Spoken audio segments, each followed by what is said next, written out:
Welcome to our funny adventure. Justin's on a speaking tour. Mike's loving his new job. Their son has adapted to the new environment, and on the surface, the family finally found peace. But then a court notice from America dropped like a bomb. The notice from Marion County Superior Court stunned the couple, leaving them wondering who was playing the "let's turn Natalia back into kid" game. Fear showed in their voices. Michael pointed at ducks, saying, "We're the guardians."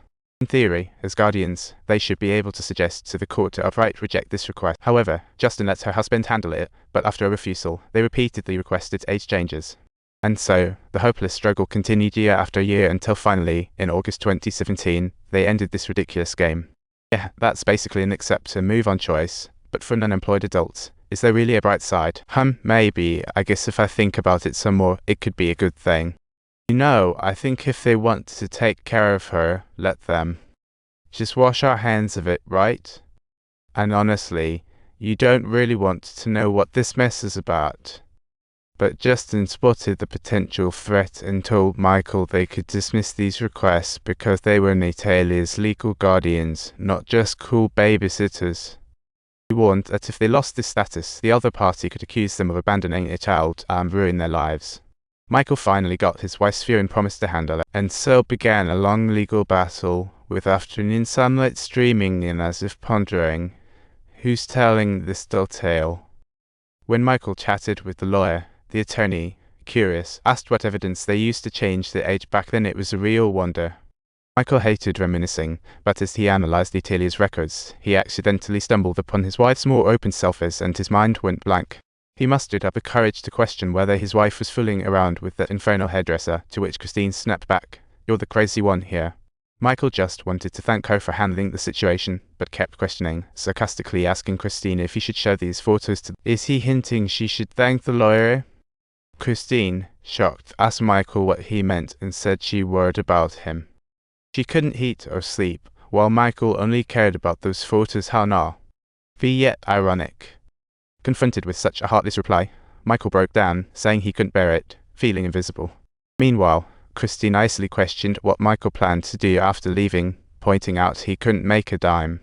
Her insults made Michael ponder, retorting, "If that's the case, why are you still with me?" This further confirmed Michael's suspicions. Their marriage had long been displaying signs of trouble. On the day of the hearing, Natalia did the celebratory prayer with her family by her side. At that moment, Christine had changed his age without a second thought, and he never got the chance to speak up.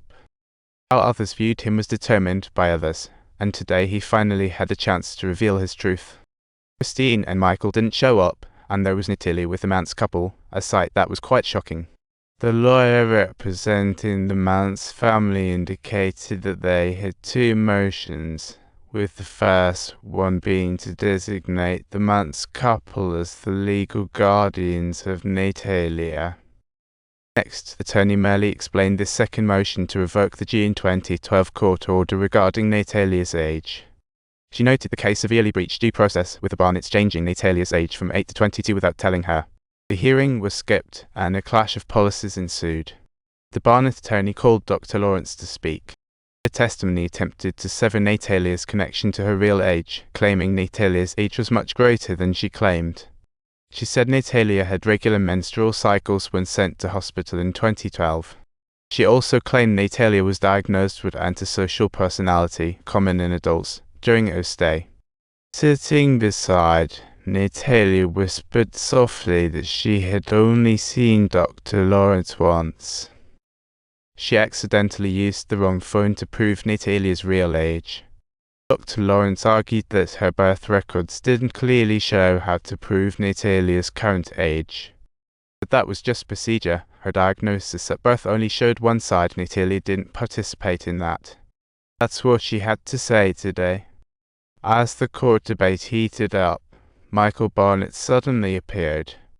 His appearance took Natalia and the Mance couple by surprise, as he sounded unstoppable, stating while he had disputes with Christine, they agreed on this matter. He confirmed they intended to remain Natalia's legal guardians, not just to prevent other families from becoming victims, but for her to have a better life. The court was swayed by Michael's speech, declaring they would maintain Natalia's custody, and the 2012 age change ruling wouldn't be overturned.